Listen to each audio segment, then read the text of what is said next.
Have you ever been right on the edge of launching something new?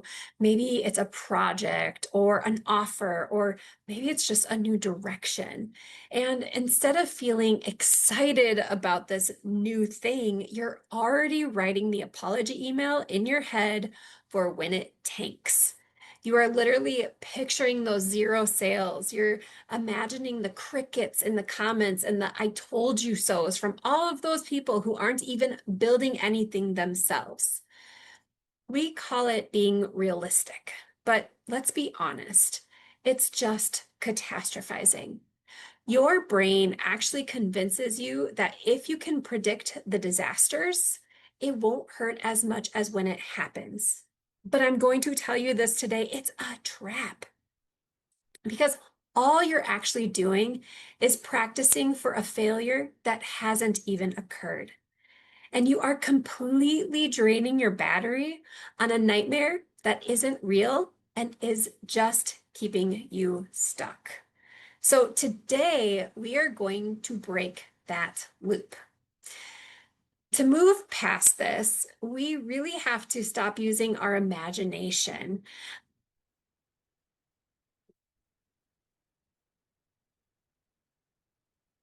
I am Rachel Britton. I am your growth and mindset business coach. And today we are really focusing on that fear of failure and how we can get into that loop. And this is part of our 10-week series on all of the fears that we can conquer within our businesses. So to move past this fear of failure, we have to stop using our imagination exclusively to torture ourselves. I want you to think about how much mental energy that you spend visualizing the worst case scenario. You can see it in vivid detail right now, can't you? You can feel that pit in your stomach, and you can feel exactly how much energy that is taking you to normalize things will actually work out. I want you just to take a moment to think about how much mental energy you spend visualizing that worst case scenario. I am sure that you can see it in vivid detail, right? I mean, we can be really good at creating that worst case scenario. Oftentimes, when we do this, we feel that pit in our stomach and we really focus on what if we use that exact, oh my gosh.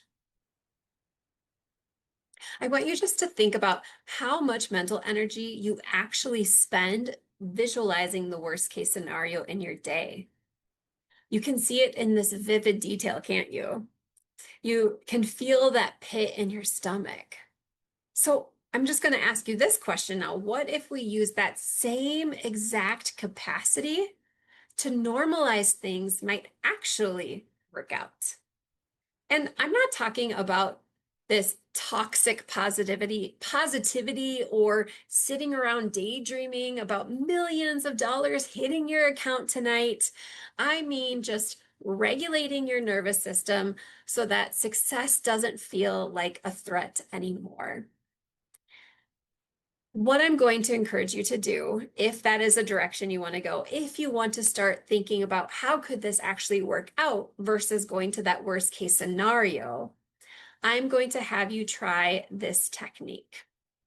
Tonight, when you start overthinking, when you start going to that worst case scenario, I want you just to take a moment to sit quietly for 2 minutes.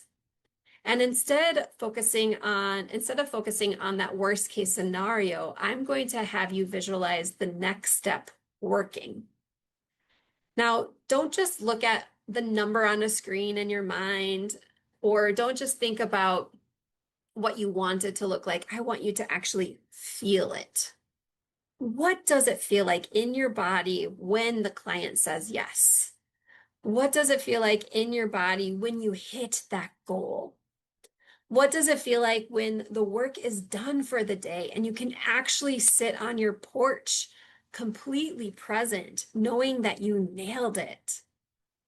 We are no longer lingering in that anxiety. We are no longer waiting for the other shoe to drop. We are instead focusing on it being successful and just focusing on that peace that comes within that success. Now, if you're willing to do that, if you're willing to try that activity, You are going to find that when you allow yourself to look at the outcome, you start showing your brain that success is a safe destination. You start teaching yourself that it is okay to actually arrive there without losing yourself in the process. There is this strong piece of visualization that actually allows your brain to feel that there is a truth in it. That is why all of those negative beliefs feel so truthful to you. So we're just flipping it around. Moving forward, we need to interrupt that pattern. That's the only way that we're going to get through it is through interruption.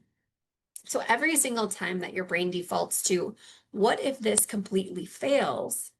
I want you to immediately follow it up with, but what if it actually works? I know this sounds really simple, right? Like, what if it actually works? That's a great question, Rachel.